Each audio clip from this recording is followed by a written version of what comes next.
Hey, welcome to another episode of the Blackout Tips Podcast. I'm your host, Rod, joined as always by my co-host, Karen. and we're live on a Monday night, ready to give you a little bit of podcasting. Find us everywhere you find podcasts. The official weapon of the show is folding chair, an unofficial sport, bullet ball. A bullet ball, extreme. Yes, all the contact information to be able to be part of our feedback show that we do every Saturday is in the show notes, including ways to sign up to be a premium listener, ways to sign up to be part of our Patreon, YouTube, like all these places you can follow us. I think we're almost at 5,000 followers on YouTube. Woo-hoo! Which, maybe that's small potatoes to other people, but that's big for us. Big for us. Ain't it though? We're at 4.96K. So what does that mean? I don't know. 400 subscribers. Is that what that means? 4.96K, or does that mean we need 4 subscribers? I don't know what that number means. Right. Probably 400, right? Mm-hmm. No, 40. We need 40 people to get to 5,000 on our YouTube. So, hey, if you out there and you like, I got YouTube, I'll be on there watching podcasts sometimes. Well, click on us, kinfolk. Hit that subscribe button. Help us get to that 5K. Okay, we trying to do that. All right, Karen, any banter for today? It's short, but yes. All right, that's all we need. Do you have any banter? Talk to me. Do you have any banter? Talk to me. Do you have any banter? Do you have any banter? I do. Talk to me. Banter. Talk to me. Do you have any banter? I do. Banter. I do. All right. I just have one, and it's short and sweet. I told y'all that when we went to the farmer's market, I had got some apple cider. Yeah. And it is absolutely delicious. And not only is it good, I was reading online like things you can kind of mix in with it. Mm-hmm. And one of the things was vodka. Mm-hmm. So I love sweet tea vodka. So I put my apple cider with some sweet tea vodka, and it was absolutely delicious. So that's what I'm drinking on. You sound like you drinking on it. I am. It's good. Is it? Do you warm it? No. Someone in the chat asked if you warmed it. You probably can warm it. But you don't. Yeah, I didn't warm mine. Drink it cold. Mm-hmm. Okay. I like drink cold. You probably can warm it up and kind of spike it like that too, and put some cinnamon sticks in it. It'd probably be absolutely outstanding. But I did it cold this time. I probably might warm it up next time. But this is absolutely delicious. I didn't know how I was going to taste the sweet tea vodka. I normally take my sweet tea vodka and I cross it with apple juice, with like regular apple juice, and I also cross it with lemonade. Okay, that's one of my personal favorites. As shout out to Miss Smart, I got that Negro palate. I like it sweet. If your team's not over 500 in the NFL approaching November, what are you even doing? You know what I'm saying? Like, I can't even imagine. Couldn't be me. Couldn't be me not being 500. Imagine over 500. Imagine the Panthers not being 500 right now. Can you imagine not being over 500? Okay. They say JETS. I say GETS. Your ass up out of here because y'all done took another L. 0-7. I know the feeling. We've been there before. Yes, we have, child. I think we won like one game the whole season. So, child, I feel you, but right now I'm in the room, so I'm going to enjoy the moment. Yeah, it's been nice. Now, Bryce Young, ankle fucked up. Andy Dalton going to be the quarterback next week. So we might be back to 500, but you know what? I'm going to enjoy it. That's next week's problem. Yeah, that's next week. I ain't worried about that. This week's problem is not a problem. This week we won the game, and I actually stayed up because most of the time I end up going to sleep and missing the game because I'm like, they're going to lose. This is honestly the most optimistic it gets for around here, because as Panthers and Hornets fans, Hornets season hasn't started, so there's no catastrophe to be worried about yet. And Panthers are above expectations. Yes. So We love to see it, Yes, even if you we guys do. don't get to see it. But shout out to the Panthers. Yes, it has actually been fun to like watch them and see the defensing and shit like that. Like, let's go. I don't know how they gonna win every week. It makes no sense. Mm-mm. Some days it's a 30-0 blowout. Some days it's a last second comeback. And of course, some days it's a loss. But we don't talk about those days. Mm-mm. The other thing I was gonna mention is sometimes the best part of my walk, I took a longer walk today for me, so it was over an hour. Normally I do like around an hour, a little under an hour, but it's been cooler lately. Yeah, last walk we did, I didn't feel as hot. It was a lot more relaxed. I walked over there by the farmers market, which is closed on Mondays. Oh, okay. If it would have been open, I might have went over there and grabbed an apple or something. I don't know. But sometimes the best part of my walk is actually just sitting down and halfway through. Like sometimes I'll sit out there 10, 20 minutes sometimes and just be outside, when it's a nice day like this, people walking by and the area. I went back to that park, Pearl Street Park, which apparently is it was like a black park. It's a historical site and didn't even know it. Yeah, I didn't even know it. Yeah, like they had pictures and explanations up about Black history around that park, and there's a statue, this black man on the way up there that I had never, a historical figure in Charlotte I didn't know anything about. So, I'm learning more about my city. But yeah, sometimes just sitting out there, being in nature is relaxing. And not even nature, right? It's just outside, just sitting outside. But it is kind of in nature, because when you're in your home, you're not in nature. Yeah, just sitting outside, and and I've come a long way with that, because I feel like I used to just be anti that. Roger be like, who walks outside? Well, also I used to sit outside and I'm like, there's a bug on me. Like, oh God, that butterfly's gonna kill me. And now I just sit out there and chill and just get my thoughts together. And just be out there. I don't really have much going on, or like it's nothing that I'm planning to do or thinking about. It's really, sometimes it be like that. Not relaxing. I recommend it to everybody if you get a chance. You don't even have to do the exercise or nothing. Just go sit outside and chill and walk. Or they've done studies on that, and they was telling people who actually go outside and just sit, they were saying just being outside makes you feel better. There's something about it, and particularly if you get into the sun and things like that, just makes you feel better. Yeah. And then the other thing, I'm almost done with my book, Digital Madness. I'm sure I'll be moving on to another book soon, but it's getting, so I thought when I got this book, I was going to get more data driven stuff about just the internet, social media, and how it interacts and trends with the mental health of people throughout the world and stuff. And it was that for the beginning, and then it kind of switched into just like some stuff about Silicon Valley and technocrats and all this stuff. And now the last probably fourth of this book has really taken a turn, because it's about the guy's kind of personal story, and then what he thinks the solutions are for a world that is basically being driven crazy by social media. And it's starting to get into that like spiritual, philosophical stuff, which is not that I'm against it, but I don't take to it as easy as just, here's the data. Yes, here are the facts. Yes. Here's some things, because I'm willing to consider almost anything that's data driven. Like, I'm not saying I'm gonna agree with it, but I'll take it in the argument, and I'm taking in the arguments about the philosophy. But at the end, it starts talking about how he OD'd and he was in a coma for a week, and when he came out, he wanted to find like purpose for his life. And okay, so you're basically getting away from, I'm not saying away from the foundation of the book, but you are getting away from the foundation. And of the book. I don't do great with anecdotal spiritual stuff. I'm not saying it's bad, but like, if you were trying to convince me of an argument, one of the worst ways to try to convince me is with some like nebulous shit, because I'm like, that's you.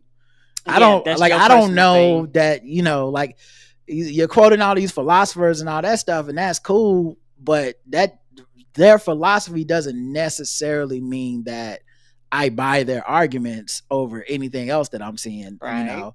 And it's not that those people are dumb or wrong. It's just, you know, that's what Socrates had thought. Socrates never lived in a world with a plane. Like, I don't, Right. like, I don't know. What would he have thought today? I don't know, you know.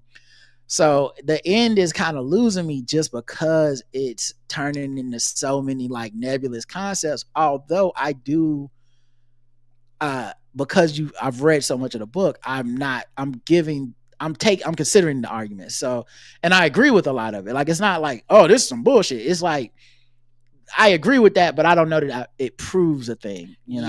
Yeah. Cause like you said, those things, they happen, they're facts, Right. but they're not like statistical. Hey, this and and this, you're plucking this and this. And now the book is kind of like plucking things from life to try to adjust to his thoughts, but I'm not sure that those things prove his thoughts. So, for example, one of the things he talks about is how society may have done too much to get rid of adversity. And adversity is a good thing, but we kind of lately, and I agree with him that I feel like, especially social media wise, we had gone a lot of people, not everyone, but a lot of people had gone too far with, we're trying to solve for the idea of like people experiencing trauma and stuff. We want to make sure people don't. But then we also went to this area where it's like, you should not ever have to persevere anything. Right. You should never. And if you don't learn to persevere, you don't learn you can persevere. Agreed. If you don't learn you can overcome challenges because you're not being challenged, then you don't, like, there's a detriment to not learning those things. Mm-hmm. But then it's like, you know, somebody did a study and they did cadets at West Point, and some of them dropped out because, you know, they didn't do well on this test that said, could you handle adversity? And the ones that stayed did well on the test. And I'm like, I don't know that this is so much about the digital madness anymore. This is more like your prescription for the world. And I don't know how feasible this prescription is going to be. It would take a supreme societal change. But part of me also feels like this is what happens because I believe he's a white dude. I think this is kind of what happens with a certain type of mentality. I'm going to describe it as white. I don't think it's not racial, but I'm going to call it a white mentality. But you can't have a problem and not try to solve it. Versus saying it is what it is. Yeah, like I would have been fine if he wrapped this shit up like 2 chapters ago and been like, hey man, we're cooked. Like, we ain't getting out of this one. I don't know what to tell y'all. I don't really got no answers, but hey, it would take a seismic shift in our value system. And as I have illustrated in the first 230 pages, it don't seem like we trending towards that seismic shift that will switch things back. And I wonder if that's like editors putting pressure on you, like, no, you can't end it with a sad note. And isn't it, I want to say it is Ta-Nehisi Coates, how a lot of people complain about his stuff because they were like, ain't you, almost like they fucking fairy tale, like, ain't you gonna give us a happy ending? Ain't you gonna make us feel good? He's like, no bitch, I'm not. Yeah, like, you want me to look at this weather report and be like, or maybe it won't rain. Right. It's like, well, according to this, all the data that I have that predicts the past, shows from the past and predicts the future, it always rains. Yeah, but it could not rain, right? Well, you write it in where you say maybe it won't rain. You know, it's like climate change. Everyone wants people to talk about climate change and then be like, but if human beings all tomorrow stop burning carbon, it's like, you know they're not. So but they won't. So why are you even making them put that in the report? Right. You know that's not true because it keeps giving people this illusion of, well, we'll put it off to tomorrow. We'll just stop burning carbon tomorrow. It's like, no, we should have been stopped 20 years ago. We're done. So anyway, but I'm still gonna finish the book. I'm still enjoying the book, and I still think it's overall good. And there's a lot of stuff in there that, you know, I've thought about that has made me think about and illuminated and stuff. So I still enjoy it, but man, this ending it's a slog compared to the beginning because I'm like, right, I can see that. This is just how you feel about shit. Yeah, which is very different than what you were giving me at the like top. You had data for other stuff, even stuff I didn't necessarily know if I agree with. You went and found the data to be like, it could be this, and I'm like, well, that's okay. This shit is just like, and then I realized that the ancient Greeks had this philosophy about this, and we need artists and warriors and thinkers and this. I'm like, All right. I don't think. Now we're getting away from the statistics. Yeah. And But anyway, yeah. still a good book. And I'm gonna finish it soon. And I'm just happy to be finishing books again. No problem. Well, you might not be able to answer this question, but what is it that really grabbed your attention? Like the first part of the book, like things that really made you be like, oh, okay. I mean, it's stuff we talk about here all the time, man. Okay. Like tech oligarchs and how they've cozied up to politicians and how it's impossible to really rein them in. In many cases, it would take like a political willpower that our politicians don't seem to possess. And the like how much of their egos are built into it. Like obviously Elon Musk, Zuckerberg, Jeff Bezos, like a lot of that stuff, but also how much power they've already accumulated and how many things already run on them. And they're extremely competitive and antagonistic approach to business.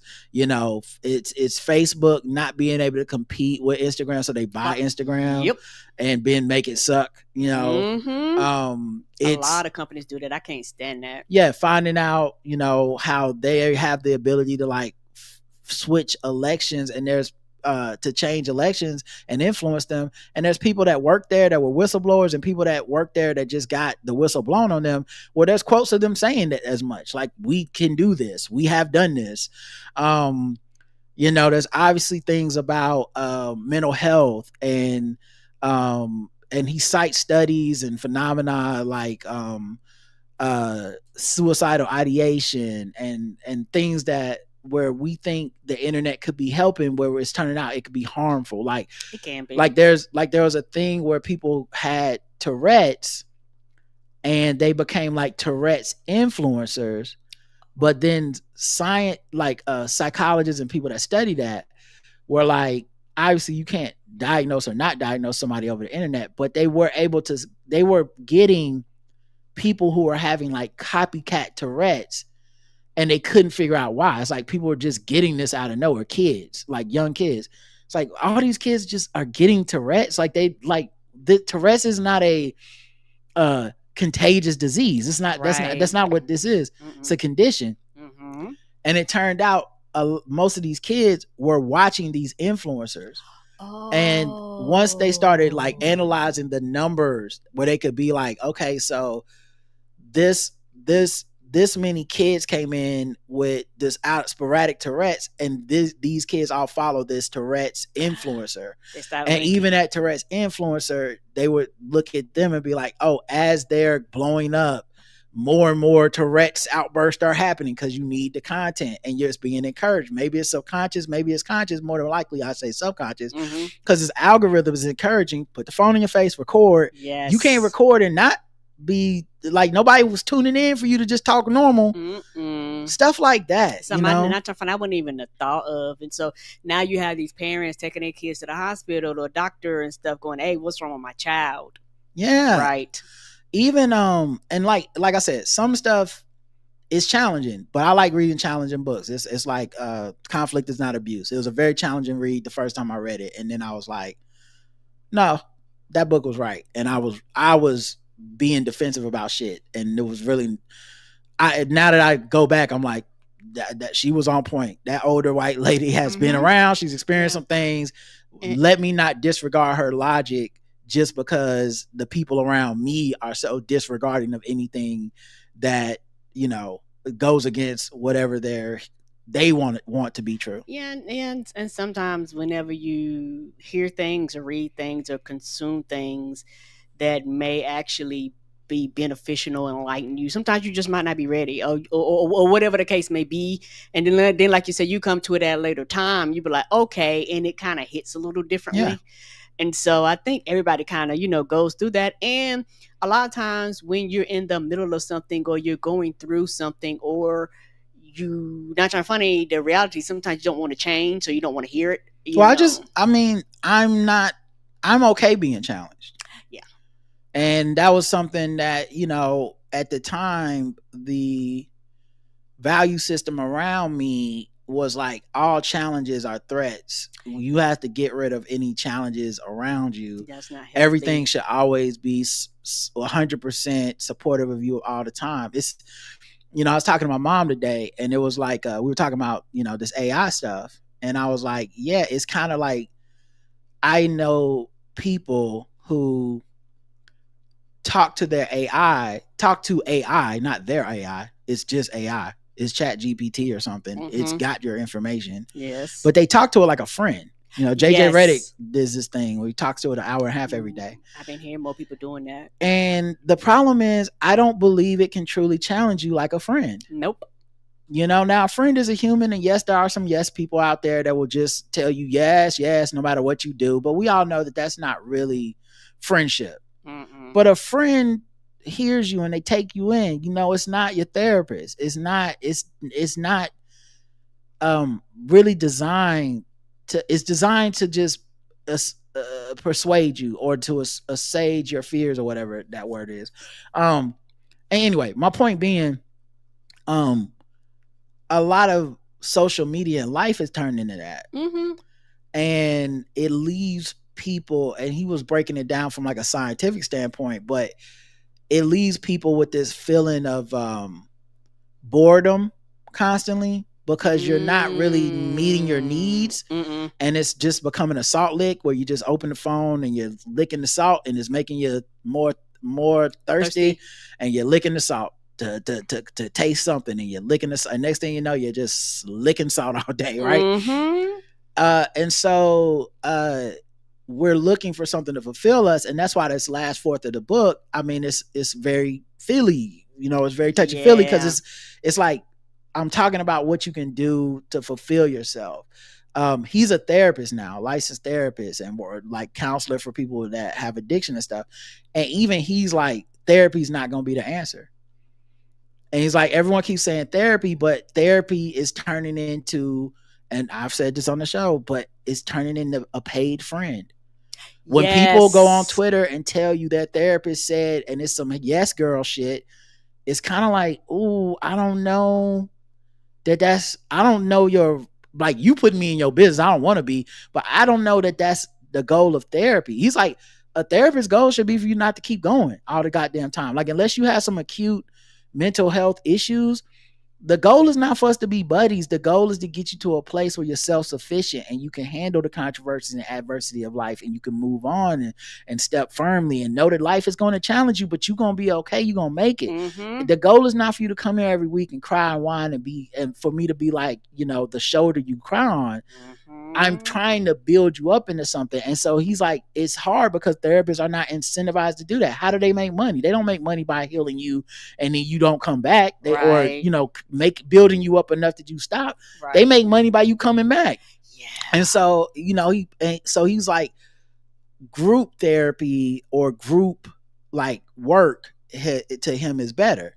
But what does group work really mean? He's like, friends, people you can talk to in person, people you can depend on. He's like, I've seen more things solved by people building a group of real friends than I have with me talking to them every week in my office. Because he's like, you can go to your friends and share things and get solutions to things or just vent or whatever, and they're going to give you real feedback and you're going to make real connection. And there's something in us that actually needs that. It's not just transactional. You can't get it from a dopamine hit. You can't get it from a retweet or a like.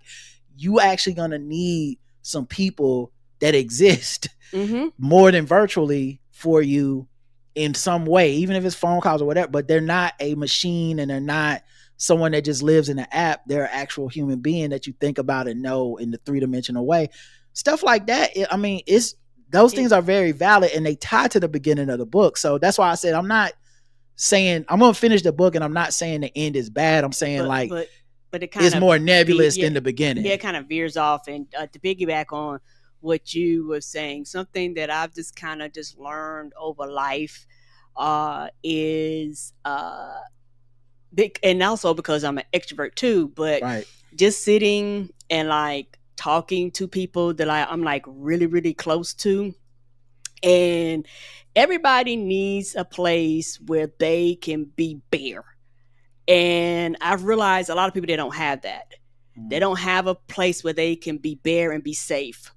For a lot of people. And the reason why I'm saying that is because nowadays everything is recorded. Everything's online. Everybody got a camera. Everybody's watching. Everybody's looking. Everybody's recording. You have to watch what you say. Watch what you do. Watch how you act. Watch how you behave. You have to say the right words. And a lot of this shit is literally driving people fucking insane. They don't have a place, a space where, or a friend sometimes, a real live, not on internet, like a real live, I can fucking talk to you friend, that you can sit down and be like, hey girl, blah blah blah blah blah blah blah blah blah blah blah, and that person listening go, okay girl, but you was wrong, and you know you wrong, and you go, okay. And then y'all can kind of talk and hash through it. Or they can say, well, have you looked at it this way? Have you looked at it that way? Like you say, AI doesn't have real life experience. AI ain't been through shit. AI ain't cried. AI ain't been sad. AI ain't been depressed. AI ain't been angry. It has not gone through the range of emotions. AI doesn't age. It doesn't mature. And AI is just one example, though. Like, even your like transactional nature of, like, say, a TikTok, where I'm on screen talking and then people are listening to me and they reply and it's all just content. Even that, there's people that swear they think that stuff is making them better, and it's not. I think it's all making us worse, and the thing, I'm not trying to be shady, but this y'all people that listen to this show know. But it's like when I talked about TikTok and then suddenly we got letters defending TikTok, and I was like, and that's the fucking point. Right. We've talked about all the sites, but that one when I talk about Facebook, nobody wants to write in. Talk about Twitter. But now I'm talking about your drug of choice. It's like if I get up here and I say crack is bad, everybody's like, well, I don't do crack. But if I get up here and I say, like, well, alcohol can be bad for you too, it's like, whoa, what the fuck? So I can't have a drink? Right. Hey, I'm not telling you what to do. I'm telling you this shit is so insidious. It tentacles itself into our brains, because it's getting to our core, like our id. It's not just touching on like the overt shit, it's subconscious shit too. And I'm not holding myself above people. I'm saying it's impossible, literally, to avoid it. Yes, me too. I am somebody that's in the trap of something. Yes, and working my way through it. I try to point out those things, how algorithms dictate certain things and how they've gotten so specific from the different, like, basically experiments they've been running on our brain. It's gotten so specific that my algorithm is catered solely to me in a way that makes my experience on the internet different from every other person's experience. Yes. We can't really connect and bond over things all the time, because when you bring something up to somebody, we're no longer living in a world where you had 4 TV channels and everybody had them. We're living in a world where there's as many TV channels as there are people. And so when I tune in, I'm watching stuff and I have to question what I'm watching.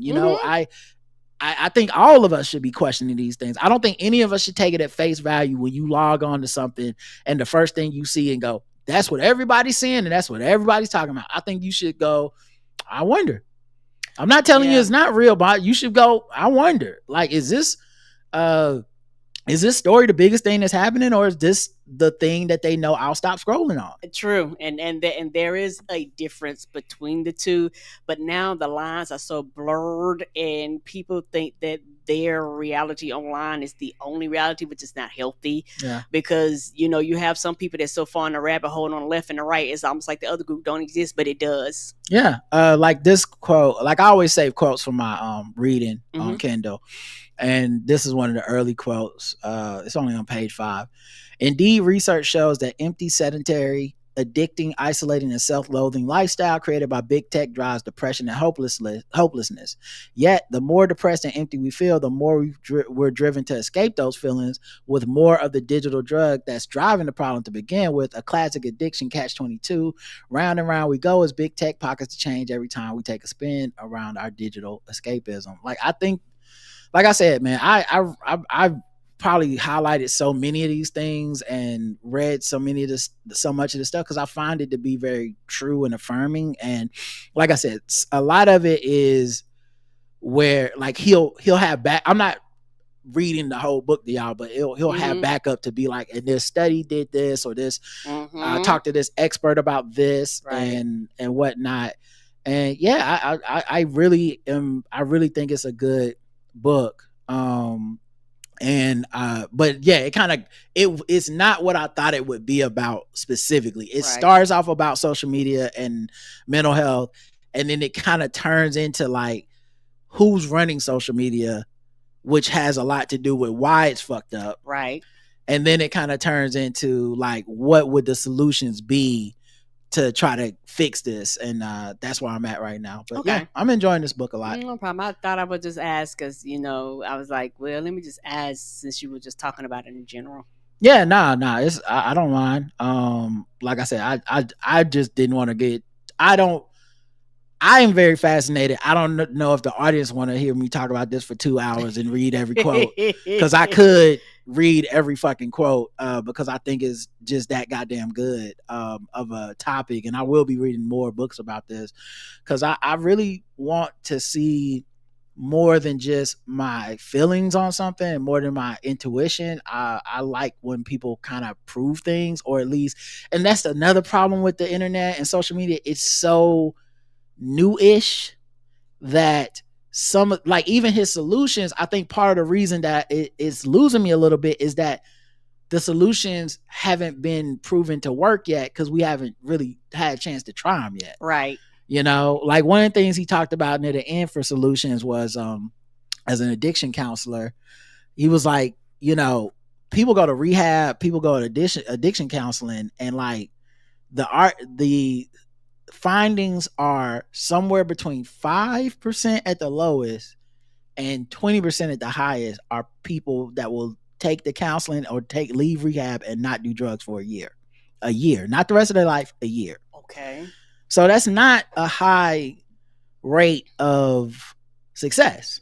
Now, obviously, it's addiction counseling and rehab. You don't get in there unless you have some serious problems. But my point is, the therapy alone isn't breaking these people. No, it need to be a collection of things. So when he's talking about the idea of groups and friends and finding a purpose, he cites this one story about this guy who was a former priest who was dealing with like alcohol addiction for like groups. He was like helping out this group of men, and so a lot of them were homeless, all that stuff. So he, instead of just them doing like just group therapy, he realized that they needed like a purpose. So he set out a goal for them to build a ship, and they were going to build the ship and then sail around the world on it. And he ended up dying at like 51 or something. But for that, I think it took him 20 years maybe to build the ship. Wow. And this is recent, like 2001 they started, in 2021 they built the ship. Wow. And I don't remember the exact numbers, but it was something like 0 people relapsed because they were all getting up every day to go fucking find a way to build this ship. And they went from 0, meaning these weren't sailors, they had no expertise. Everything was, we got to find a way to learn to do it. And they didn't have money, so they had to go and like barter to get supplies. They had to reach out to different like manufacturers to be like, hey, we need metal to help build a hull of the ship. And there were, eventually somebody's like, yeah, we can give you some of that. Yeah. And so he was like, purpose and connection with real people help break that addiction. Now, we're not talking about drugs in the sense of alcohol, but the internet, social media, these apps, they're type of drugs. And so how do you break yourself of like a YouTube hole, a TikTok addiction? And because we know that if you stay on those apps long enough, you will spiral out. Mm-hmm. It just is what it is. It's not your fault. You're not weak. It's designed to do that. They know our brains because they have intimate details of from our eyes and how they dilate and when our fingers stop scrolling. Like they have so many details on our brain. You can't beat it by yourself. No, you can't. But as a group, you basically kind of substitute out that interaction for people. You substitute out the lack of purpose for purpose. Yeah. And so a lot of this last, man, if I'm talking about it now, I'm kind of turning around on this last part of the book. I'm seeing this vision now. I'm glad you asked me these questions. Mm-hmm. So a lot of the last part of the book is like, how you gonna find your purpose? What are you? What are you? What are your reasons? He has these 3 different archetypes, like the warrior, the philosopher, and the artist. And not that you have to be one, right. But he's like, how do you find your purpose on the earth in your life of what you're gonna do with that stuff? Like, how are you gonna make yourself more of a warrior? And it doesn't mean physically fighting people, but mentally, whatever it is, things that make you persevere, things that make you be able to go through stressful times and come out on the other side. How are you gonna make yourself more of that every day? How are you gonna work on that? Yeah, you have to. How are you gonna make yourself more thoughtful? Yeah. Philosophers, it doesn't mean you have to accept their philosophy as but what do you think about? What do you muse on? Artistry. What are you creating? Like creating something is the opposite of consuming. It right? is. So you sit there all day and you consume content, but what are you putting out into this earth? That's why I hate AI, because I know we even have a listener. I'm sorry, don't get offended, but I know people that are like, I'm gonna replace creativity with AI. AI is my new creativity, and I'm like, no, I don't think it will be. AI goes and steals shit that people have already done. Yeah, but just also like, there's a value to learning to draw. Yes, it is. There's a value to learning to write and not just telling it to, here's my idea, you write it. There's a value to that, and it's tough, right? Yeah, it is hard. It's me on the medicine ball doing that fucking plank that sucked, and I go to my trainer like, am I doing it right? She's like, yeah. I was like, okay, is this like a different form? She's like, no, you're doing it exactly right. You just need to hold it for a minute. And I'm like, okay. She's like, yeah, it's just tough. It's just gonna be tough. Yeah. You might not be able to do it for a minute right away. You might have to put one knee down and then bring the other knee up, but the goal is to do it a minute, and you will be able to do it for a full minute at some point, but you got to start where you can to get to where you can. And a lot of this stuff with artificial intelligence, with social media, with the internet, is skipping all these steps that make it so that you can do it yourself. Yeah, and also we also live in a world of perfection, and nobody's gonna be perfect at things, and like I said, when you go online, when people cooking and doing all this, like you said, it's artistry stuff, everybody thinks they got to be perfect. And also the thing is, it's very hard to get people to understand hobbies, and everything ain't got to be a hustle. Sometimes you just bad at the shit, but it's something that you love and enjoy. I haven't done this in a very long time, but I remember when I was in college, I used to sew. And that before I got a sewing machine, I used to hand sew, like sew by hand. And the thing that I really loved about it for the first time ever, because I really didn't really get into creativity stuff like that, but for the first time ever, I realized that I could take something with my own hands and create it. It wasn't the best thing ever, but it was something that I did and accomplished. And I also love the fact that it was a clean slate with no boundaries, which means that I could literally do whatever I wanted to do, however my mind went, where I flowed. And it's, for me at that period of time, it was a freedom to that. And I would spend hours when I was in college just sewing and stitching and all that stuff. And I realized, like you say, it wasn't nothing I was trying to get coins off of. It wasn't nothing I was trying to flaunt and show everybody out. It wasn't a hustle. I was like, this is something I just enjoy to do just for the flat enjoyment of it. Right. And a lot of people, the time people would be spent doing those things, they spend that time online now. And it's an escape in a way, but it's also a productive escape. Yes. And it's not an escape into addiction, which is kind of what a lot of our social media has become about addiction. Mm-hmm. It's like I'm escaping to addiction so I can not think about my life. I'll read one last part. It's a little bit long, but it kind of refers to this. It's about this study that this Canadian professor did on these rats. Canadian professor and researcher Dr. Bruce Alexander proved in the 1970s via his legendary rat park experiments that it is really an unbearable reality or environment that drives addiction, not necessarily the addictive substance. In those early Skinner cage experiments of the 1950s, researchers assumed that they had proved the power of an addicting drug, that it was so tempting and addicting, the foolish rat would choose a drug over food and overdose rather quickly. But Dr. Alexander had the idea that perhaps those experiments weren't measuring the addictiveness of the drug. Instead, they were measuring the effect of being isolated and trapped, that being isolated and being trapped has on a social creature, as rats and humans both are. To test his hypothesis, he devised the rat park, a veritable rat utopia where rats were free to roam and frolic and socialize with other rats. They had wheels to play with and exercise in, cheese to eat, partners to have sex with, and they also had free and unfettered access to drug water, the same high-octane water that the rats in the control group alone in the cages also had access to. Guess what happened? None of the rats in Rat Park became hooked on the drug water, and none of them died. In fact, some sampled the drug water but didn't like it and avoided it thereafter. Who needs drug water? They had friends and open spaces to play in. It was heaven on earth for rats. As for the lonely rats trapped in the cages, they all died from overdose. The critically important conclusion that Dr. Andrew drew was that escapist addiction resulted more from a toxic environment, including isolation and lack of community, than from the substance itself. And these conclusions also apply to human beings. According to Dr. Alexander, people do not have to be put in cages to become addicted. But is there a sense in which people who become addicted actually feel, quote unquote, caged? Indeed, every addict that I've ever worked with has described in some form or another their addiction as a cage or a form of enslavement to an addictive substance or behavior.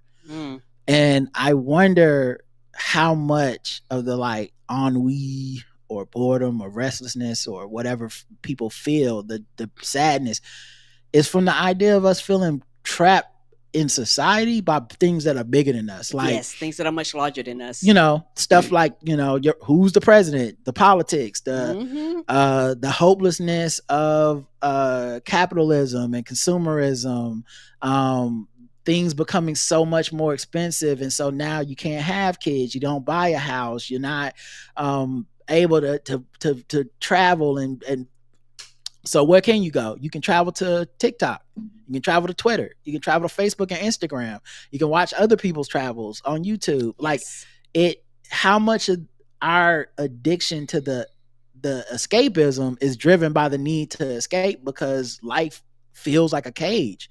And those are the things that you don't really get to step back and think about. Because life, you're busy, you're doing whatever, or you're scrolling away. So anyway, I love the book because it has stuff like that in it that's making me like have the words for it. I'm like, yes, I can see that, I experienced that, I feel that. I've experienced that too. And personally, as a person that feels like they've kind of come through a lot via social media and kind of come out on the other side to some extent, the things that he calls solutions are things I did but didn't have a blueprint for.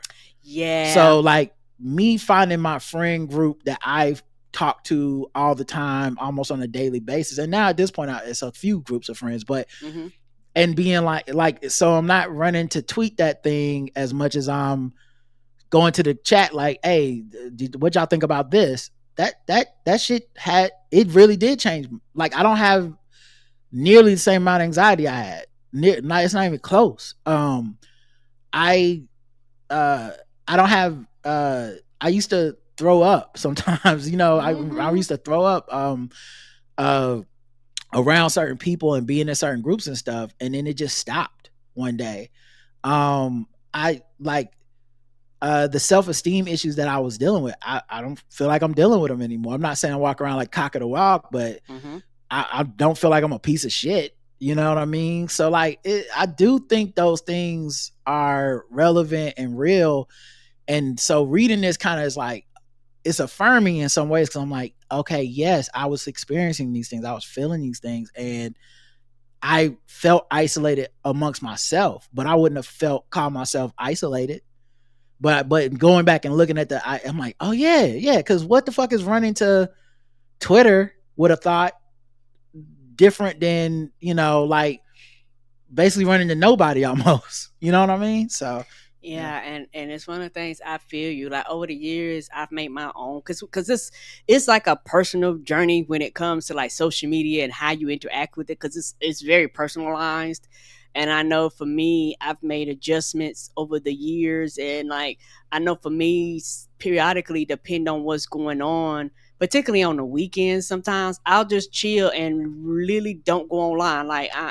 And sometimes shit happens, like literally happens, and Roger has to tell me. I'm like, oh, okay, but I don't have FOMO. Like I like for me, I'm like I'm chilling. You know, Yeah. if it's that important, I'll get an update on the news alert app. Yeah, it's just, you know, whatever. Like I said, we all escape different ways. I mean, we're human, but it's just interesting to think about these things and like what is the cost of it. Because like I don't know, because he also does bring up shit that I would be like, I don't know about that. Like he talks about video games and stuff like that too. Where I'm like, all right, buddy. Like, yeah, video games.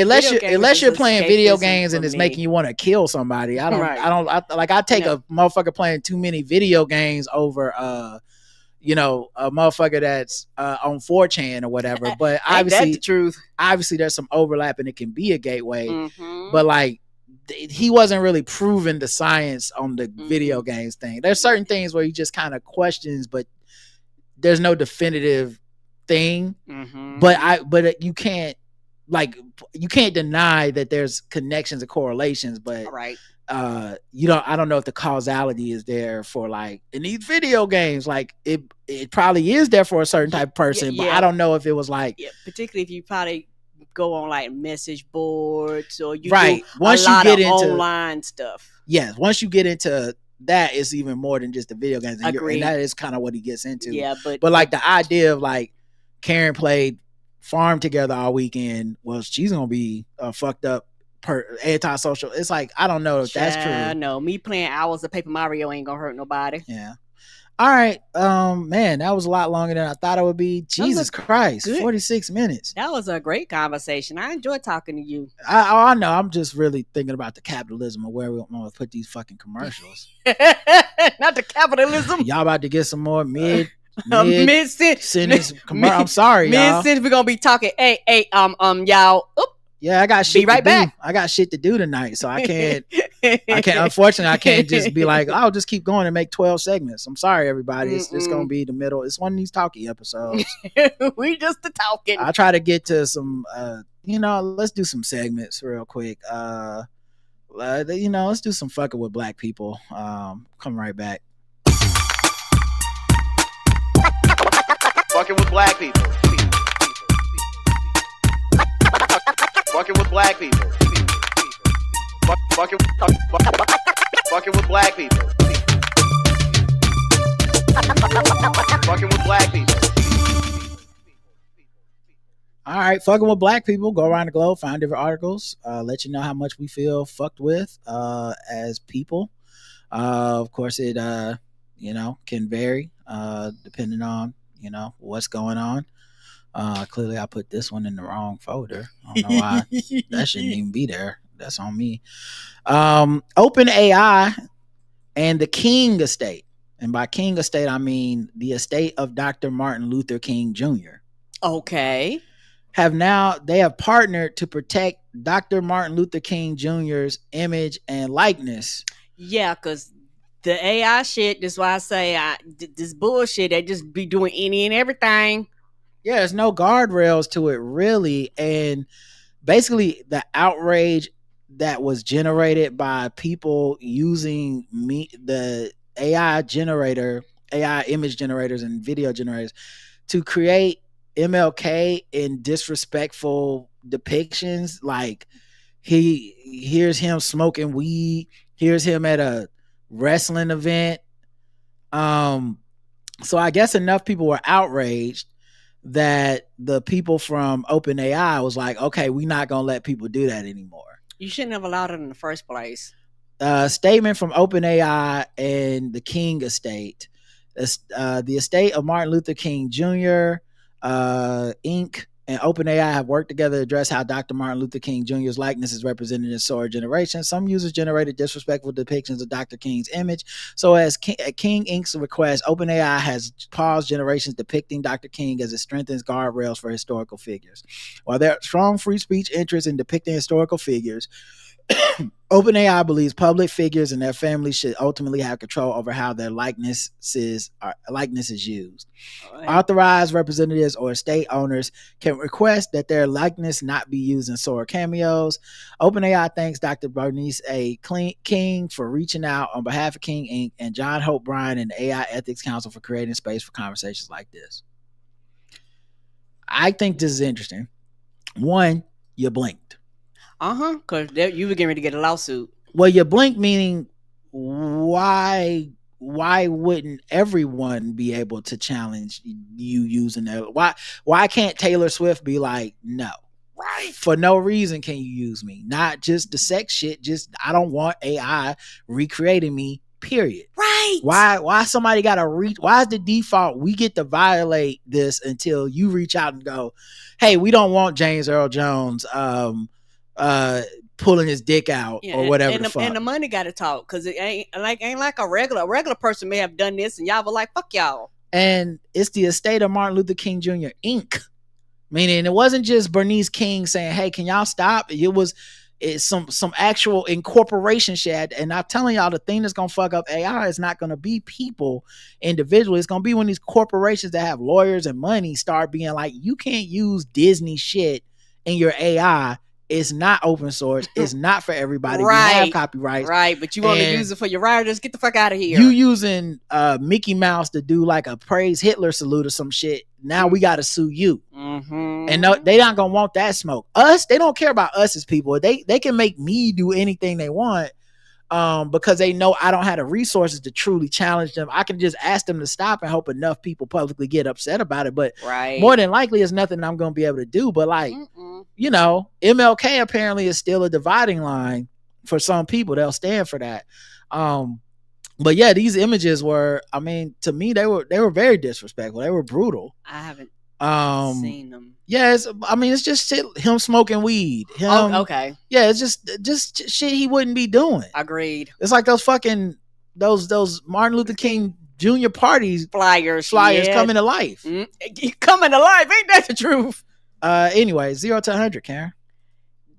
This gets a Jakaris, and the biggest reason why it gets a Jakaris is because you shouldn't have allowed it in the first place. And it took them coming and knocking at your door. Mm-hmm. And it took somebody with big money and big pockets and big lawyers for y'all to go, yeah, we better stop this because we don't want to be sued. And honestly, it's going to take somebody else, like you say, a Taylor Swift, a Beyonce, or somebody else, or an actor or somebody going, don't use my images. Yeah, because the default is to violate. Yes. Like, they're not saying, like, okay, we won't do this for anybody. And only if a state contacts us and says, hey, it's okay if you guys want to use Tupac's likeness in these videos, then we'll allow Tupac as one of the people you can do this with. No, they're going the opposite way. So, okay, it's not MLK. I'm going to do Malcolm X. Now I got to wait for his estate to reach out to be like, no, we don't want to see Malcolm X twerking or whatever the fuck disrespectful shit people are using it for. And you know people are not generally good. So I'm going to give it a 75. I know it feels like a Jakaris. The 75 is that Bernice King showed a pathway to stop this shit. Yeah, they did. And they bowed down and had to. And they didn't try to pull that like, hey, it's just free speech. They stopped. I hope this starts something that, you know, where we can stop all this shit. It's crazy. Yeah, it's gonna take a big corporation, like, you know, because these are families that got money. Yeah. But yeah, like you say, it's gonna take one of the big boys before. Well, even that MLK Inc. That's a big boy. Mm-hmm. You know what I mean? Like, it wasn't Bernice King. They wouldn't have done it for Bernice King, just playing on their sympathies. But when that motherfucking cease and desist letter come through and it got that LLC incorporated, whatever, all of a sudden it means something. Yeah, it does. The black unemployment rate is at its highest since 2021. Unemployment for Black Americans at its worst level since the pandemic, with some economists seeing the latest results as a sign of the worst things to come for the U.S. economy. The unemployment rate for Black Americans hit 7.5% in August, according to seasonally adjusted data released Friday by the Bureau of Labor Statistics, its highest since October 2021, more than double the rate seen for white workers. Some possible reasons include federal job cuts and tariff-fueled economy uncertainty. Meanwhile, the unemployment rate for Black men at 7.1% was slightly higher than the 6.7% unemployment rate seen for Black women in August, though Black women have seen bigger employment losses since the first quarter of this year. Black teens of both sexes between 16 and 19 had an unemployment rate of 24.8%. Here's the thing. One, a lot of us are feeling the pinch that are Black, right? Mm-hmm. Like we're Black creators supported mostly by Black people. We're feeling the pinch. So I felt like this was happening. Like before I got them results, I was like, the results is in the motherfucking monthly subscription numbers, nigga. I see it's not going great for everybody. But the other thing about it too is, where the fuck is Ice Cube?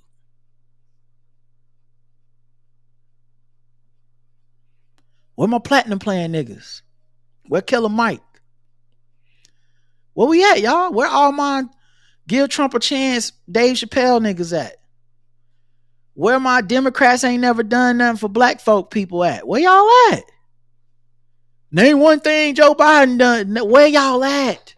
Oh, now you just want to be rappers and actors, right? You don't want to be part of the you not a politician. I was just saying, right? Where the fuck are y'all at, man? Where you standing? What's the plan for the people now? Why you ain't meeting with Trump? How come he ain't call you in the office to negotiate on behalf of all the niggas you said you got the back of? Huh? It's awfully fucking quiet right now. And I wouldn't even care that you're not saying shit if you hadn't said shit in the first place. Because when it was about eroding the goodwill and making sure that we kneecap fucking Democrats, you was right front and center. Oh, they ain't never did nothing. Okay, well, what's the plan now? Because it sounds like the plan is for you to keep getting your bread, and the rest of us, oh well. It just don't blame you. Ain't got nothing to do with you all of a sudden. Right? Well, I think sometimes Black people should vote Republican. Okay, Charlemagne, where you at? Trump got to personally insult you for you to put a foot on the scale and be like, okay, actually. It's fucking crazy right now, man. That's a Dracarys for me. Because this is affecting all of us, as many of us said it would. Many of us said, you don't want to go down this rabbit hole because they're never going to reward you. And every article, every person that brings up like, well, you know, Trump won more Black voters this time. And what did they get for it? Because whenever it's Democrats, y'all be quick to point out like, yeah, but what do you get for that? And when some of us take the time, shout out to Reese Colbert, when you take the time, go down the list of every program that actually helps and empowers Black people. When you look at the appointments, when you look at the employment rates, when you look at who's in cabinet positions, when you look at judges, when you look down the line and you see how it does benefit Black people when Democrats are in office, they will tell you that is nothing. And now that Black people are actively being hurt by this administration's policies and their economy, I don't hear you saying shit. You ain't even holding them accountable. Remember, the whole thing for many of these folded arms, I'm not really fucking with the Democrats people was, so what we gonna do to hold people accountable when they're in office? Well, Trump's in office. You holding him accountable? You demanding action on the economy for Black folks? I don't see it. You selfish bitches. So yeah, Dracarys for me. Yeah, this right here is a Dracarys for me because it's one of those things where you've seen it coming and you kind of knew that this was going to be an end result because Black people, particularly Black and brown people, but particularly Black people, we are always the canary in the coal mine. A lot of people, particularly black and brown people of color of other groups, they think that black people are quote unquote special for some reason, and they don't understand why. And we're not special. We always know the target is always us, and everybody else gonna get the ass whooping after we get the ass whooping. Like they don't understand that that's how it goes. And so to protect your shit, you need to protect our shit too. But they don't see it like that. Like they don't see it. The target is us, because once you kill the black people here in America, you kill resistance, you kill people, the will of the people, because the will of the people is black people. A lot of the shit that has happened in this country, and a lot of other black and brown people benefit from shit that black people have bled and died and stood up on, like for real though. And it's just one of those things where we're all in this boat together, and black people is one of the few groups that actually understand that. That's why we're always reaching out, we're always doing coalitions regardless of who you are. We're like, hey, every hand help, every dollar help, y'all, let's do this together. We know we can't do it on our own. Even when shit gets passed, we can't do it on our own. You need people on the inside, you need people on the outside, you need people protesting, you need people teaching, you need people doing all types of things to get shit done, so that our legacies will live on, so we will be here for generations and just won't be fucking wiped out. Yes, it's a fucking Jacaris, because from people fail to realize that the shit that's going on right now, you're going to impact people for generations, because you're talking about people that have had some of these government jobs for decades and years and shit like this, a lot of money invested, that all of a sudden they don't have. You're going to have people losing homes, losing a lot of shit, because they just decided, oh, we want to fucking just random getting rid of 700, 800, 1,000 people. Particularly when it first started with Elon Musk and the bullshit that he was doing, like that shit matters. What happened to the black jobs? What happened to what do you got to lose? Remember? I know black people that fell for that. That was like, oh, they gonna get rid of the immigrants and then the something black jobs magically. Highest unemployment since 2021. Yep. Lowest home ownership. Like, where y'all at? Yeah, man, it's very, very it's very frustrating. Because black people in America are the blueprint for a lot of protests, and not only here in our country but around the world. People mimic the shit that we did in other countries, the foundation of the things that we have done. And so it's very frustrating, and my heart goes out to people that cannot work. My heart goes out to people that have lost their jobs. And the thing is, like you say, it affects black people more, and particularly black women, because a lot of times we're the highest educated group of people. They're trying to strip the rest of the VRA Act, Voting Rights Act. They're trying to strip the rest of the VRA. Like, where are y'all at, man? Y'all had said y'all cared about us. Y'all are quiet as fucking church mice right now. Mm-hmm. Right? Your voice don't mean nothing. Now I'm just an entertainer now. Well, why would anyone listen to me? Right. But when it was time to talk about the election, you was popping up out of nowhere. Yeah, you were beating your chest and you had a voice, and the median black household income fell 3.3% last year. That's already $36,000 less than that of a white household with what the fuck? And we're the first, meaning you're right. We catch flu, they catch a cold, but it's coming. Yes. Flu coming for y'all ass too. Yes. And also the thing about it is a lot of the white people are the last to be impacted by it. So when shit start happening and the economy is affected and the food, like everybody's feeling certain things, but for a lot of them, they're going to feel it last. And so when people are telling them, hey, y'all, a storm coming, this ain't good, they're gonna blow it off until it's at their front door, and by then everybody else is gone. Yeah. And I guess I'll add on to this instead of making it its own bullet point, because I feel like this is just addition to it.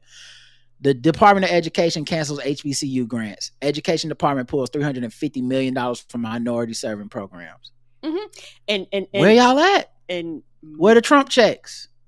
Where the fuck y'all at, dog? It's mad quiet. This not new news. This happened in September that I'm reading this right now. Just been a while since we did this segment. They've had over a month to say something. to speak up on our behalf, to hold Trump accountable, to use all their inroads personally to say something. The black coons that's around him should have been out here speaking up for us. Stephen A. Smith, Mister, you got to be nice to Trump so he'll give you something. He could have advocated for black folks at some point instead of scolding black people. Nah, it's crazy. And I'm not going to let them gaslight me out of this shit. Like, this is crazy that y'all was on this side, or at least shitting on the side that would have preserved these things. Mm-hmm. And now you ain't got nothing. No scolding, no judgment, no outrage. You're no voice. You're still trying to find some way to talk shit about Kamala Harris and Jasmine Crockett or something, as opposed to what's happening to all of us right now, because your pocket's straight. Yeah, and also, I will always stand behind this.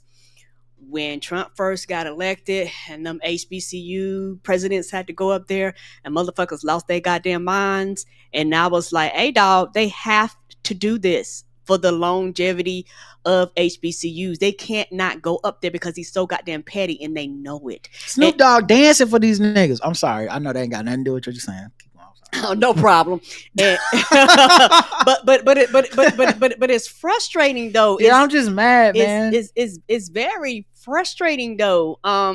Because also the thing is, not only this is and I will say this is an attack on black and brown people, but I'm black, so I'm specifically talking about my group, because they want us to not be able to get higher education. They want us to have to take lower paying wage jobs and shit like that. Like, this is the whole purpose, and like I said, the purpose is slavery. And the thing is, what I've realized, when people are higher educated, that means they have more free time. That means they can do things that people who have to work 2 and 3 jobs can't. All of a sudden, you have the time to go out and protest. All of a sudden, you have the time to go to the school boards and the council meetings and all that type of shit. And so it's one of those things where if they can keep us out of school and keep us uneducated and keep us out of this place, all of a sudden our wealth just dwindles down even more than it already has. You're absolutely right. You're absolutely right. And also, that's been the target the whole time. Also, though, they hate us. Yes. So there's that part of it too. They want to see us suffer. They like that we're frustrated. Like, they hate us. So they want us to not be able to vote. Mm-hmm. They want us to not be employed. Yeah, they like, want us to give up. Yeah, like, the major things you're bringing up will come to bear if those condition factors are met, but also they just hate us. Even if that wasn't going to happen, even if they're not thinking of it as 40 years from now, black people they're like, we don't ever want black people to have anything. We don't value them as human beings. No, we never have. We've always been upset since they've been free, and we will never let it go. Yeah, and I just can't help but think about how there were people that just felt like this last election was some, like, sometimes you lose them. And I was like, nope, it's not. This one different. Like, I'm like, I don't know what to tell y'all, but this like, one ain't like I guess the other ones. And the thing that bothered me is that I know in those moments, those people were judging me. They think I was tripping. Mm-hmm. And I'm, I feel like Michael from Star Trek, the last Star Trek. God, why can't Michael Burnham from Star Trek? It's not Discovery. What the fuck was the last one? Was it Discovery? Anyway, when she was like, I'm trying to save you. That's how I felt during the last election. Mm-hmm. Was like, y'all are fucking fighting me. I'm trying to save your ass. I'm telling you, this shit means something more than just like, she's a shitty candidate. You're stupid if you're falling for that. Yes, you are. This is going to be about more than just, you think there's a limit to how bad shit can get. No. And I'm telling you, there really is not. The guardrails are not guarding. Right. They're just railing us. Right. The things that are designed to protect you will no longer protect you. What are you going to do? All right. I'll try to end it on something funnier or better. Let's do a little bit of guest race and wrap this thing up. Like I said, I have to go, guys. What time is it?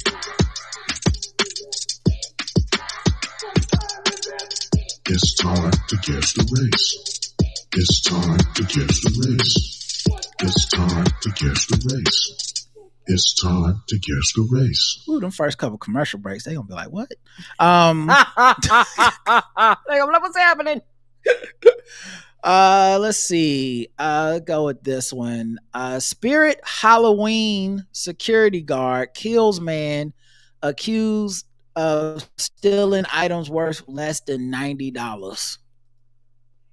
Oh, this is an old employee of the month. Yeah, it is. Going above and beyond to protect Spirit Halloween, the Halloween family's heirlooms. Well, Chad, they're gonna have a lot of empty buildings they're gonna be popping up in because there's a bunch of places that's gonna be going out of business. The store is temporary, but the death penalty is permanent. Ain't it though? A store known for promoting fun and entertainment suddenly descended into chaos when a man suspected of shoplifting was killed by the store security guard. Josiah Armillo, 25, has been charged with second-degree murder in the death of Chase Beltramo, 41. On Thursday around 5 p.m., Beltramo was in Spirit Halloween in New Mexico, Albuquerque, New Mexico. The shop security guard, Armillo, was keeping watch. Beltramo is said to have gathered multiple items from the store, walked outside without paying for them. That's when Armillo sprung into action. The suspect tackled the man and pulled him into a steel pole before the man fell to the ground. The two began to fight. Armillo was on top and begins to strike Chase with what appears to be his fist. The two fight, during which Josiah, while on top of Chase, Josiah is our guy, the security guard, draws his firearm, points it directly in Chase's face, and begins to scream at him. At one point, Beltramo managed to wrestle free and stand up before Armillo threw him back on the ground. Don't effing move. Don't effing move. You don't move. Armillo reportedly screamed at Beltramo, I'll fucking shoot you. The suspected shoplifter does not comply, attempts to get up and run away, but he didn't. The complainant states, but he did not hit him at this time, and at no point was Beltramo believed to have been in possession of a weapon. Armillo is said to have then holstered his gun, pulled out pepper spray, spraying it within inches of the man's face. As Beltramo rolled on his back, Armillo drew his firearm again, and he began to scream again, do not move or he would shoot him, all while holding the gun to Chase's face. The man continued to fight on the ground, and Beltramo managed to get on top of Armillo, appearing to hit him, so now he's losing the fight, and that's when he got shot. The shot rang out, followed by another with a final shot seen raising the back of Chase's shirt. Beltramo was shot in the left upper area of his torso, as well as the left buttocks. He later succumbed to his injuries and died. Following the 3 gunshots, Josiah is heard screaming on his radio that shots were fired and he needed help. You're not a cop. First of all, a security guard saying shots fired. Who answers the other side of that walkie-talkie? That's a great question. I feel like that the other non-security people that got batons going, what is we gonna do? I feel like top flight security is not prepared for this situation at all. What you going now? They got to down 911. Yeah, like you're not supposed to be doing cop stuff for real. You supposed to just have a flashlight or something. And a stunner. I wouldn't even know what to do. I'm a manager at motherfucking Spirit Halloween, and the walkie-talkie come on like officer down. What? I know. What you gonna be gone in 7 days? What are we doing? I got a code 27. What does that even mean? I just suspect what down. What does that mean? Shots fired. Yeah, man. You need to call now. Pick your regular phone up. Call 911. Yes, pick your set. What you calling us for? If y'all don't get the fuck off this walkie-talkie, right. Implicating me in some bullshit. Right. The cost of the items stolen were attempted to be stolen were less than $90. All right, yeah, Karen. Could have had all that. Guess the race of Josiah Armillo. Latino. All right, let's check the chat room, see what they believe. El Pablo Blarto, Latino, like Paul Blart. Oh, that's good. That's good. El Casper, the ghostly guard, Latino, Latin. Homie got rejected from Ice and was guarding Spirit Halloween, spicy white, and Latino. The correct answer is, I think everyone went Latino except for someone said spicy white. The correct answer is Latino.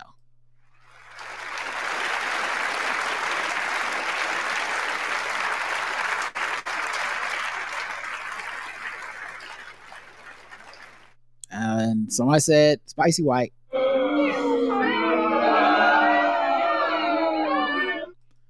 Yeah, that's him.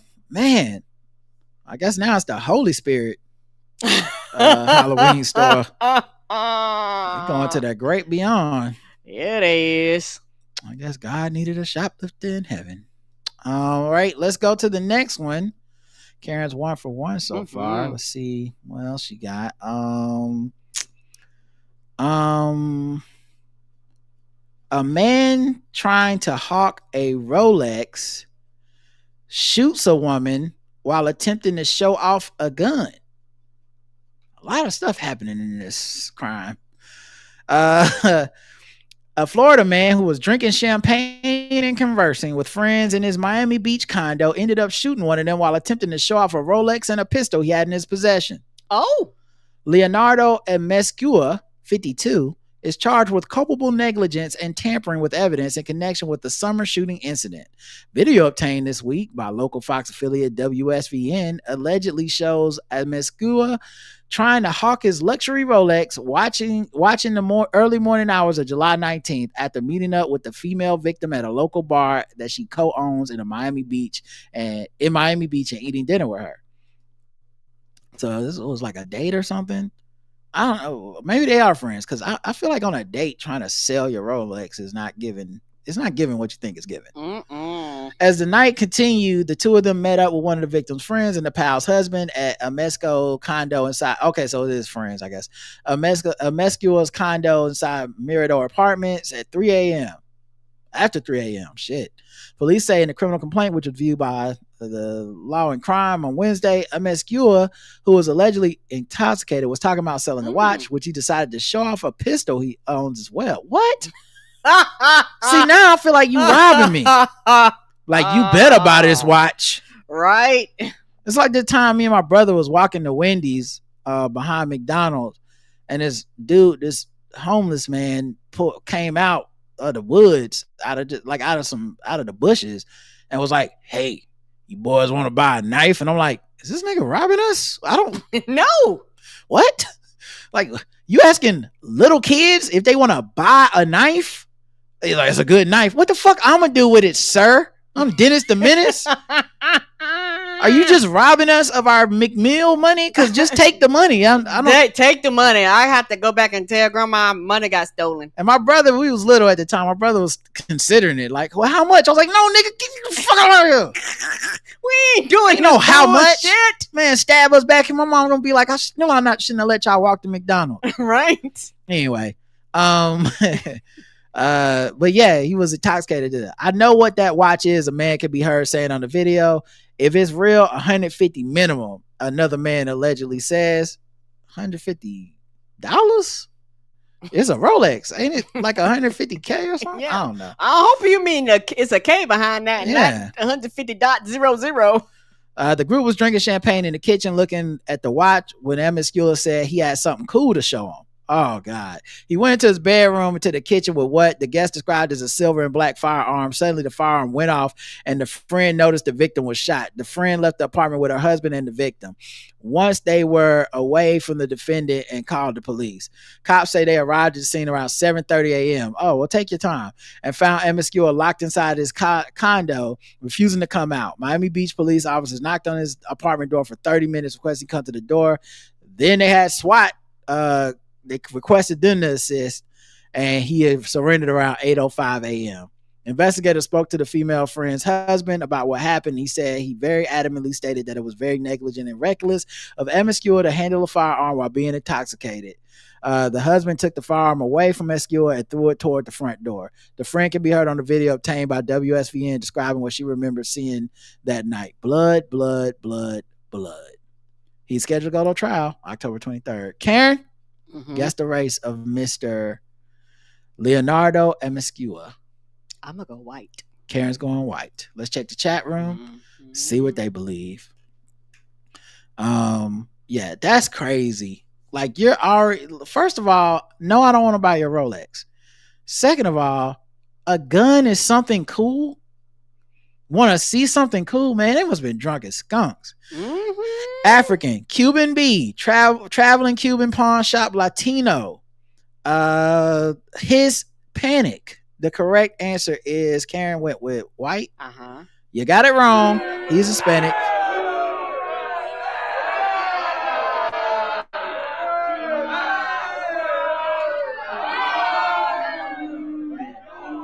Some of you got it right. Most of you got it right.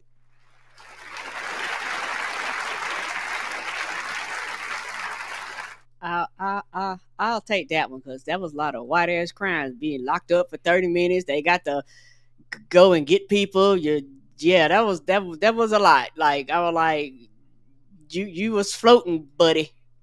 Floating? Yeah, just doing shit, and the police is like, oh, what is we gonna do? Let's get the squad. Let's. I'm like, fuck, just arrest them. What are we doing? Let's go to the bonus round. That bitch was white. I ain't racist. How can I be racist about anybody or anything in my life? I'm playing the wrong version. How can I? Call them niggas. Just call them niggas. It's time to Gold chain wearing, fried chicken and biscuit eating monkey, ate baboon, big dive, fast running, high jumping, spear chucking, 300. I don't got time to replay it and play the right one. But Karen, you did not earn that 2 for 2. That was not the right version to play. No, I'm 1-1. Last story. An Alabama woman landed herself behind bars after she was accused of setting her ex-boyfriend's house on fire, reportedly because he chose not to go to a Lil Wayne concert with her. Damn. I mean, it's more. Yeah, if you're gonna set a house on fire, you got to be a little bit more. For those asking, yes, this article's from 2025. Now, if you told me this happened in 2004, then I might understand. Amy Beth Taylor, 46, is charged with first-degree arson following an incident September 25th at her former boyfriend's home in Hartselle, Alabama. According to court documents obtained by the Hartselle Inquirer, a local news outlet, Morgan County Sheriff's deputies were called on Thursday responding to a fire at a residence on Peak Road. When they arrived, the firefighters were already at the scene as well as several witnesses. The police spoke to them. They said that Taylor was the ex-girlfriend of the property owner, and apparently she was irate. According to the affidavit, Taylor arrived at the property that day and walked into a shed. She was irate due to the victim not going with her to a concert the day before. She then allegedly threatened to burn down the man's home or the shed, then walked out of the shed. Not long after Taylor was seen leaving the shed, one of the witnesses told police that another woman living on the property called her saying that her room was filled with smoke. When the woman opened the door to her room, she found the rest of the house filled with smoke as well. She got out the house safely, called 911. Police arrested Taylor the same day and booked her into the Morgan County Jail. She's in custody as of Wednesday. Her bail is set at $20,000. She was ordered not to have contact with the property owner or any witnesses. She got to find a hotel they staying in. She done burnt shit down. During her court appearance on Monday, Kayla Brooks, an investigator with Morgan County Sheriff's Office, testified that after Taylor waived her Miranda rights, she provided a statement where she referred to the victim as her boyfriend. On 9/24/25, my boyfriend and I were supposed to go to the Lil Wayne concert in Huntsville. When I tried to call my boyfriend multiple times yesterday, he never answered the phone. I went to the concert with my cousin there, and after the concert, I went to my boyfriend's house around midnight. Brooks also stated that Taylor told the witnesses at the scene that she had been consuming alcoholic beverages and was upset. She probably didn't say it in those words. Because her ex-boyfriend did not go to the concert with her the night before. She also allegedly said she was going to catch the shed or his house on fire. Her statement continued, I've told my boyfriend in the past I would burn his house down in a joking manner. I didn't catch my boyfriend's house on fire. Taylor's what? Okay. Taylor is charged with first-degree arson. Girl, you going to jail. She's also faces 3 counts of chemical endangerment to a child for allegedly exposing 3 of her 6 children to methamphetamine. What? God damn. Where does that come from? That last sentence. I don't know. We be doing drugs too. Can we get a foreshadowing? Was meth in the house or in the shed and the chemicals from the meth? In the car? What's happening? How did meth get into it? What? Meth was like, girl, I'm here. Right. That's insane. Now why am I in it? That's the meth. Right. The meth was like, I will mind my business. Right. What is wrong with people? Oh, man. If anybody got a problem with selling good, old-fashioned, regular drugs, you should tell me now. All right, Karen, guess the race of Amy Beth Taylor. Amy Beth Taylor? That's her name. Oh, that's 100% white. All right, Karen's going with white. Let's check the chat room. Louisiana girl, white girls, Jamaican, Trinidadian, black, Tyler Perry wrote these in white. A method to her madness, still white. Raising the babies on meth with 3 first names, white. Correct answer is white.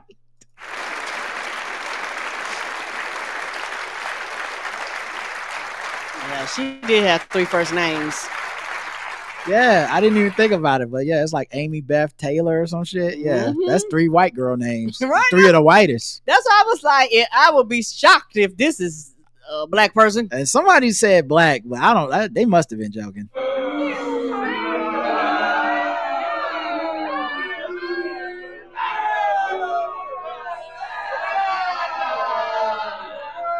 All right, sword ratchet this time.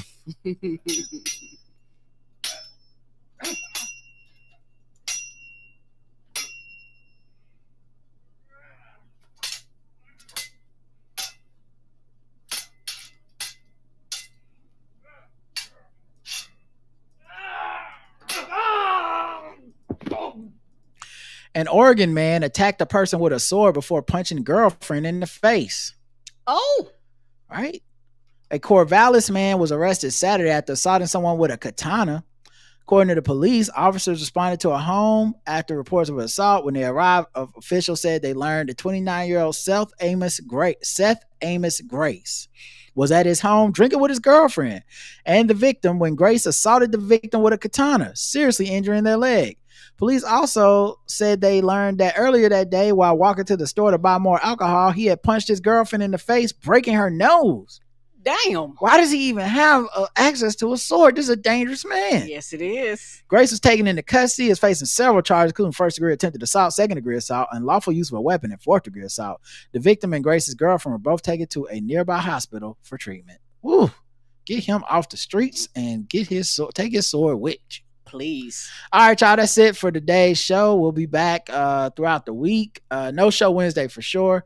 And yeah, until next time, I love you. I love you too. Mwah. Bye, everybody.